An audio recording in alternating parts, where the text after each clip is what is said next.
حجم سینی یا همون سلولهای سینی در زمان کاشت نشا باید چقدر باشه؟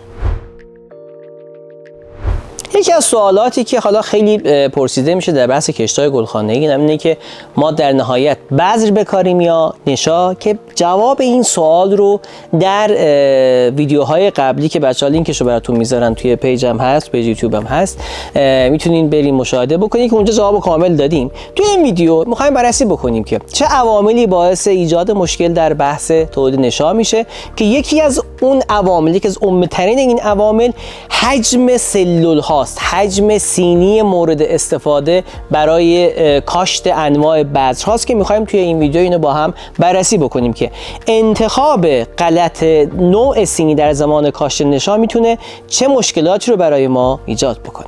اصول انتخاب نوع سینی در زمان کاشت بذر اینه که ما بیایم بر مبنای نوع بذری که میخوایم بکاریم، مدت زمانی که میخوایم این نشاها رو نگه داریم، بیایم و نوع سینی ها رو انتخاب بکنیم. ببینید ما کلا انواع و اقسام سینی ها داریم. سینی 45 تایی داریم، سینی 45 تایی که مثلا 80 سی سی ظرفیت داره، بقیه‌اش من اینجا ندارم. 70 تایی داریم، 85 تایی داریم، 104 تایی داریم، 120 تایی داریم. خب که هر چقدر تعداد سلول بیشتر میشه، اینا هر کدومشون یه سلوله، حجم سلول کم میشه. مثلا این 80 سی سیه، خب مثلا 70 تایی 50 سی سیه و قص الهاذا.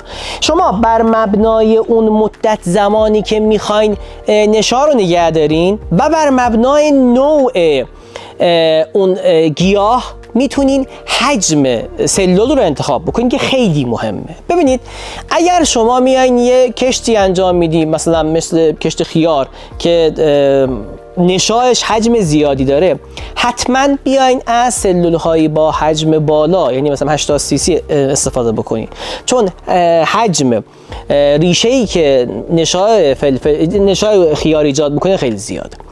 و از طرف دیگه اگر مثلا شما میخواین گوجه فرنگی کشت بکنین ولی مدت زمان نگهداریش زیاده، حتما بازم بیاین و از سلول‌های به نسبت بزرگتر استفاده بکنین. مثلا 35 سی سی استفاده نکنین، 50 سی سی استفاده بکنین. خب چرا؟ چون مدت زمانی که شما قراره که بیاین و از این داخل سین نگه دارین خیلی طولانیه. پس ما عواملی که در بحث انتخاب نوع سینی ها برامون خیلی مهمه به صورت کلی، نوع بذر یا همون نوع نشا و مدت زمان نگهداری نشا در داخل گلخانه است. عدم دقت در خصوص انتخاب نوع سینی در زمان کاشت میتونه باعث چه مشکلاتی بشه. ببینید اگر شما بیاین مثلا برای یک گیاه که مثلا حجم ریشه خیلی کمی داره سلول بزرگتر انتخاب بکنین، هزینه اون کوکوپیت، پرلیت، پیت ماستی که میخواین داخل اینا بریزین بیخود زیاد میشه. یا برعکس شما بیاین یک گیاهی که حجم ریشه زیادی داره، بیاین و یک سلول کوچیک انتخاب بکنین، اون موقع ریشه میاد چجوری میگم در هم تنیده میشه، اون رشد کاملش نمیتونه انجام بده. پس حتما شما باید بیاین نوع سینی رو بر مبنای وضعیت حجم ریشه درست انتخاب بکنید. موضوع بعد زمان نگهداریه.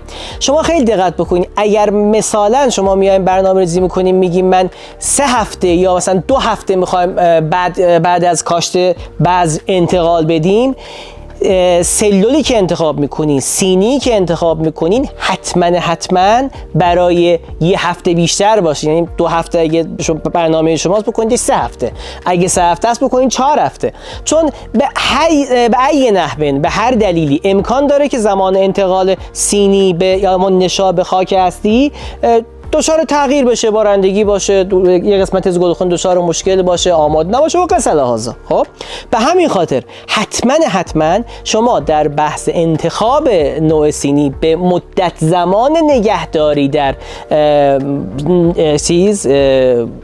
نشاخونه خیلی دقت بکنیم. حالا اگه شما به این موارد دقت بکنین، اون استرس های اولیه‌ای که به نشا وارد میشه، مخصوصا به ریشه نشا وارد میشه، به حداقل میرسه و هر چقدر در این مقطع میزان استرسی که به نشا وارد میشه کم باشه، به همون میزان اون مدت زمان استوپ نشا در داخل خاک به حداقل میرسه. ما یکی از عمومی‌ترین مشکلاتی که در بحث کاشت نشا داریم و بعضی از گلخنده‌ها به خاطر این مشکل از کاشت نشا فرارین، اینه که بعد از انتقال نشا به خاک نشا استوپ میکنه، مثلا 10 روز، بعضی موقع تا 15 روز استوپ میکنه. خب علت این حالت به خاطر استرس های شدیدی که به نشا وارد میشه، به ریشه نشا وارد میشه. به جای اینکه مثلا بیاد روز سوم چهارم شروع به حرکت بکنه، استوپ میکنه، نه خوش میشه نه حرکت میکنه. خب علت اساسی اون استرس هایی که در داخل نشاخونه به نشا وارد میشه. جمع‌بندی بکنم، در زمان انتخاب نوع سینی نشا به مواردی مثل نوع بذر، مدت زمانی که میخواین توی داخل نشاخون نگه دارین خیلی دقت بکنین، چون در بحث رشد و توسعه ریشه خیلی تاثیر داره. حتما بیاین و یه مقداری حجم سلول رو بیشتر از مدت زمانی که برنامه‌ریزی میکنیم برای نگهداری انتخاب بکنیم. و همین، اگه سوالی، موردی، مشکلی داشته باشین هم حتما برامون توی کامنت ها بنویسین. لایک و سابسکرایب، پست یادتون نره و همه شما رو تا ویدیو بعدی به خداوند بزرگ میسپارم. حق نگهدارتون.